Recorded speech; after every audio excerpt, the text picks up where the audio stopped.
manusia banyak dosa, tidak sholat Jumat. Kenapa enggak sholat Jumat? Man tarakal jumu'ata salasa marratin, siapa yang enggak sholat Jumat 3 kali berturut-turut tahawunan, bukan karena sakit, bukan karena darurat, tapi karena menyepelekan panggilan Allah, taba'allahu ala qalbi, Allah mengunci pintu hatinya. Kalau sudah hati terkunci, telinga tersumbat, mata tertutup, khatamallahu ala qulubihim wa ala sam'ihim wa ala absarihim ghishawah. 3 kali sholat Jumat kau tinggalkan, Allah mengunci pintu hatimu. Siapapun yang ceramah tak akan masuk ke telingamu. Na'udzubillah. Saya ingin bertobat dan sudah menjalankan taubat, maka sholat Jumatlah engkau. Siapa yang datang hari Jumat saat yang pertama seperti berkurban seekor onta, datang pada saat yang kedua seperti berkurban seekor lembu, datang saat ketiga seperti berkurban seekor kambing, datang saat keempat seperti berkurban seekor ayam, datang saat kelima seperti berkurban sebutir telur ayam. Sekarang banyak yang datang hari Jumat, jangankan telur ayam, telur puyuh pun nggak dapat. Datangnya kapan? Ketika khotib sudah naik ke atas mimbar, jamaah Jumat yang dimuliakan Allah, baru dia datang. Terlambat, sudah terlambat sholat sunat lagi. Allahu Akbar. Pakai baju kaos tertulis, emang masalah buat Allah. Orang kalau taubat itu malu sama dosa-dosa masa lalu, bukan bangga. Ini banyak juga orang udah taubat. Ustaz Somad, saya ini baru hijrah. Dulu semua saya minum, semua narkotika saya pakai. Ente taubat apa sombong? Orang taubat mengenang dosa itu melelehkan air mata, nangis. Ada juga bukan bangga. Ada juga sebagian jamaah sudah taubat nangis. Ustaz, saya, kamu menyesal minjam uang. La ilallah. Kenapa hati ini masih keras Ustaz? Belum bisa nangis di saat tahajud Ustaz. Datang seorang bertanya kepada Nabi an qaswatil qalbi, hatinya keras. Apa kata Nabi? At'imil masakin wamsah ra'sal yatim. Kalau mau melembutkan hati, kasih makan fakir miskin, usap kepala anak yatim. Siap? Ngaji jangan ditunda-tunda. Pulang dari sini langsung mampir ke rumah makan, beli nasi bungkus, bawa ke panti jompo. Anak mereka sudah meninggal, hidup sebatang kara, belikan kain sarung, langsung datang. Assalamualaikum Bapak Ketua Panti Jompo. Waalaikumsalam. Berapa semua orang jompo di sini? Ada 100 orang. Saya mau makan siang sama mereka. Semuanya 2 orang aja. Kebetulan bawa nasinya cuma 2 kan. Melihat mereka nanti menyuap, menggeletar tangannya memasukkan nasi yang kau masukkan, maka disitulah hatimu akan lunak. Pergi ke rumah anak yatim, tanya, anak yatim sudah berapa bulan gak bayar uang sekolah? Lihat bajunya, dijahit, sobek, rupanya kain sudah lapuk. Kain kelas 1 dipakai kelas 6. Belikan bajunya, senangkan hatinya. Nabi yang mengasih resep ini, an qaswatil qalbi. Azab yang paling hebat bukan miskin, azab yang paling dahsyat bukan susah. Azab di atas azab adalah hati yang keras. Wa inna minal hijarati lama yatafajjaru minhul anhar. Ada batu keras tapi masih bisa mengalirkan air. Wa inna minha lama yahbitu min khasyatillah. Ada batu yang keras tapi hancur berkeping ketika takut kepada Allah. Di atas bukit Tursina, saya ketika naik ke atas bukit Tursina di Mesir, tempat Nabi Musa menerima wahyu, itu nampak batu-batu hancur. Kata imam masjid yang ada di atas, inilah batu yang hancur saat takut kepada Allah SWT. Tapi kalau sudah hati menjadi keras, maka tak akan meleleh apa-apa. Kalau ada orang tidak meleleh apa-apa, pelit, medit, bakhil, itu salah satu ciri hati yang keras. Lunakkan hati dengan banyak bersedekah. Saya kalau ikut pengajian, telinga saya tahan. Kalau ikut sholat malam, mata saya tahan. Kalau datang ke masjid, kaki saya tahan. Tapi kalau sudah keluar duit, dompet saya nggak tahan. Banyak orang ketika keluar, alhamdulillah masjid ini adalah wakaf orang-orang baik di Panyawangan, di Jawa Barat, Ternyata orang-orang Sunda, orang-orang Jawa Barat ini berwakafnya tidak tanggung-tanggung, langsung satu masjid. Mudah-mudahan akan banyak wakaf-wakaf yang lain insyaallah. Amin.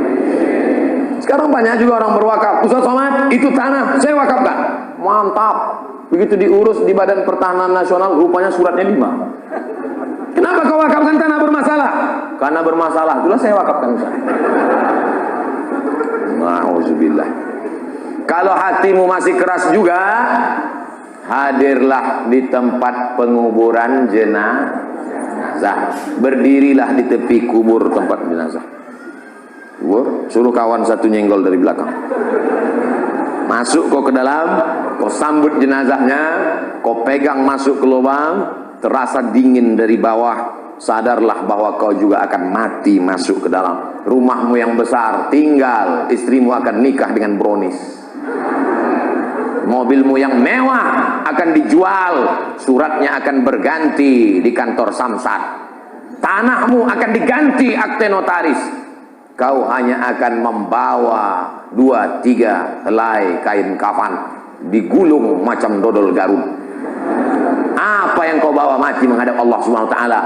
Ada orang Islam mati bawa seragam, ada. Tadi saya baru dikasih jaket kulit, sayang sekali. Tapi jaket itu pun tinggal kalau kau mati, Abdul Somad. Kenapa nggak dipakai sekarang? Panas. Apa yang kau bawa mati? Kalau pernah kau usap kepala anak yatim, kalau pernah kau infak sedekah untuk masjid, itulah yang akan kekal abadi. Yang mewakafkan tanah ini sudah meninggal, tapi terang kuburnya, lapang makamnya insyaallah. Amin. Pikirkan, orang yang cerdas bukan yang IP-nya 4, orang yang cerdas bukan otaknya hebat. Al-Kayyis, orang yang cerdas, mandana nafsahu, mampu menekan hawa nafsunya, wa amila lima ba'dal maut. Dia beramal, berpikir setelah mati. Ini banyak orang mikirnya setelah pensiun. Saya alhamdulillah bahwa saya sudah siap nih setelah pensiun nanti. Emangnya yakin malaikat maut datang setelah pensiun? Banyak malaikat maut datang sebelum pensiun.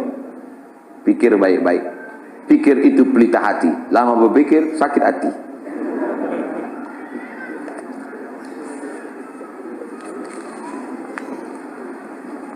Bagaimana kita bisa membedakan musibah, cobaan, bencana, atau azab? Seperti ujian dosen. Misalnya virus corona yang sedang merebak sehingga dampaknya pada kaum muslimin, khususnya muslimin di Indonesia yang tidak dapat melaksanakan ibadah umroh. Pertanyaan dari Bapak Ridwan Ahmad Faizin Emrian Abidin Bandung. Ternyata ini pertanyaan kolektif. Misalnya saya demam. Dari mana saya bisa membedakan demam saya itu menghapus dosa, atau demam laknat, atau demam ujian iman, atau demam itu dari mana saya bisa tahu? Oh, kalau demamnya cuman 36 derajat Celcius itu menghapus dosa. Kalau 40 derajat itu laknat. Kalau 100 derajat kebakaran. Di mana kita bisa tahu? Tidak ada yang bisa membedakannya kecuali introspeksi diri. 1. La yusibul mu'min min nasabin wala wasabin wala saqamin wala syaukin yastakuha. Kalau ada orang yang kena susah hati, gundah gulana, sakit, duri menusuk tapak kaki, keluar dari rumah, lupa pakai sendal, melangkah, duri menusuk tapak kaki, illa kafarallahu anhu biha sayyi'atuh, maka dengan itu sebenarnya Allah ingin membersihkannya dari dosa-dosa. Makanya kita selalu husnuzan. Ana, dalam hadis kursi, apa kata Allah? Ana inda husni zanni abdi bi. Aku menurut prasangka hambaku kepadaku. Maka kalau kita kena penyakit, yang pertama husnuzan pada Allah, bahwa sebenarnya Allah ingin membersihkan kita dari dosa. Yang kedua, saya nggak ada dosa Pak Ustaz. Apa dosa saya? Saya nggak pernah minum khamar, saya nggak pernah sabu-sabu, saya nggak pernah berzina, saya nggak pernah pakai narkoba. Dosamu adalah ketika kau merasa bahwa kau tidak berdosa. Itulah dosa. Dosamu adalah ketika engkau sehat tapi tak kau pakai mensyukuri nikmat Allah. Itulah dosa.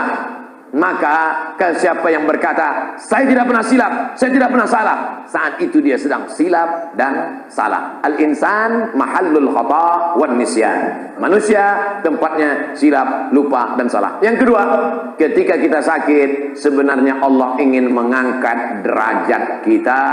Karena sebetulnya amal kita tidak cukup. Kita sudah ditempatkan di tempat surga Jannatul Firdaus. Tapi ketika malaikat ditanya, sudah cukupkah amalnya? Belum.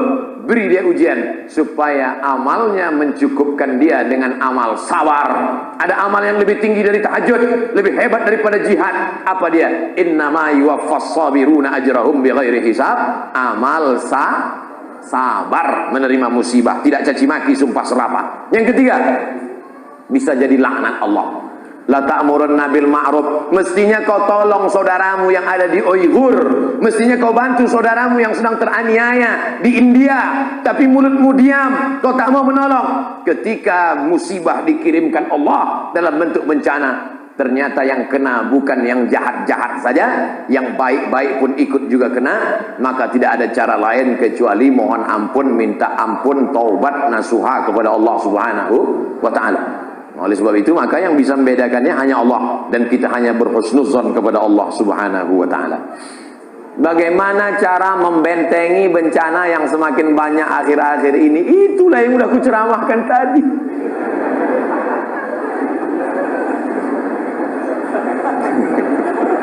Itulah yang sudah kita bicarakan selama 1 jam 15 menit tadi, brother. Tadi saya yakin ini pertanyaannya dibuat sebelum ceramah.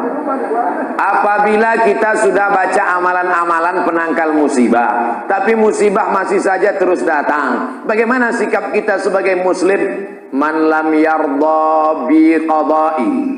Siapa yang tidak ridha menerima takdirku, walam yasbir bi bala'i. Siapa yang tidak sabar menerima ujianku, falyatlub rabban siwaya. Carilah Tuhan selain aku. Ada Tuhan selain Allah? La ilaha illallah. Maka kita tidak ada cara lain kecuali ridha, ikhlas, terima ketetapan Allah. Makanya ketika bangun pagi apa doanya? Raditu billahi rabba. Aku ridha menerima Allah sebagai Rabb. Apapun yang kau beri aku terima ya Allah. Wa bil islami dina. Aku ridha Islam sebagai agamaku. Apapun perintah dan larangan Islam ku amalkan. Wa bi Muhammadin nabiyya wa rasula.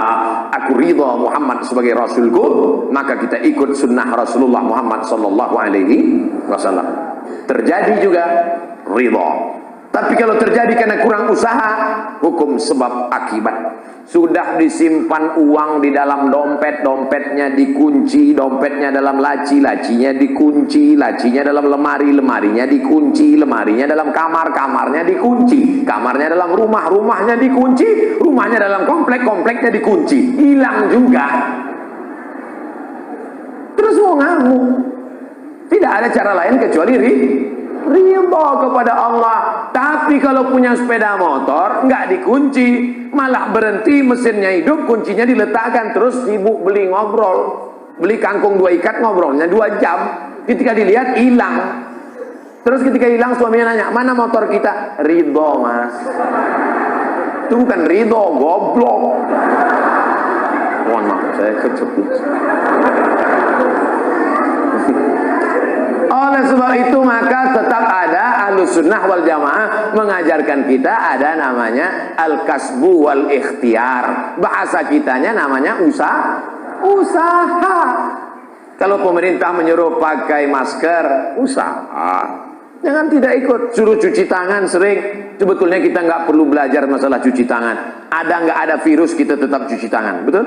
Subuh cuci tangan, zuhur cuci tangan, asar cuci tangan, maghrib cuci tangan, isya cuci tangan, tahajud cuci tangan, witir cuci tangan, duha cuci tangan.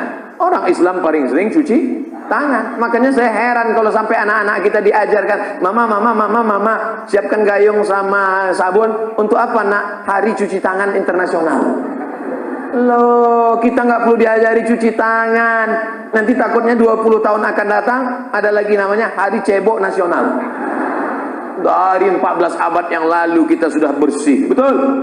Tidak akan ada bakteri bersarang di ujung-ujung jari kita karena kita paling sering cuci tangan. Tidak akan ada bakteri yang bersarang di ujung kuku kita karena kita paling potong kuku hari Jumat. Kalau seminggu tak akan mungkin kukunya panjang. Makanya Nabi berkata, azfaraka, kukumu kenapa panjang? Inna syaitana yaq'udu maqala minha. Setan duduk di kuku yang panjang. Makanya pertama yang dijaga dalam Islam adalah kebersihan. Kuman datang, binatang dipotong. Setelah dipotong darahnya keluar karena ternyata bakteri ada di dalam darah. Setelah darahnya keluar, dipotong-potong, dicuci sampai 4 kali. Ibu, saya tidak punya saudara perempuan. Waktu masih kecil di rumah, bantu ibu di rumah, saya disuruh cuci. Selamat, cuci daging, saya cuci. Kalau ayam 2 kali, kalau kambing 4 kali. Kenapa gitu, Mak? Ayam kakinya 2, kambing kakinya 4. Saya nggak tahu, anak kecil. Sekarang saya baru tahu. Ternyata ayam dagingnya putih, darahnya nggak banyak. 2 kali sudah bersih. Tapi kambing sekali masih merah, 2 kali masih merah, 3 kali agak pucat, 4 kali bersih. Setelah itu baru dimasukkan, dibuang airnya, disolawatkan, baru dimasak. Mereka tidak, kambing tidak dipotong, kambing matinya di stunning.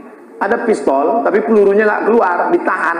Itu skalanya 8, ditembakkan ke kening sapi, tembak ke kening sapi, sapinya mati, darahnya nggak keluar.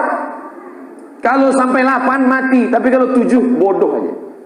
Itu sapi-sapi dari Australia yang datang ke tempat kita, yang liar seperti banteng, itu ditembak otaknya, skala stunning 7, bodoh.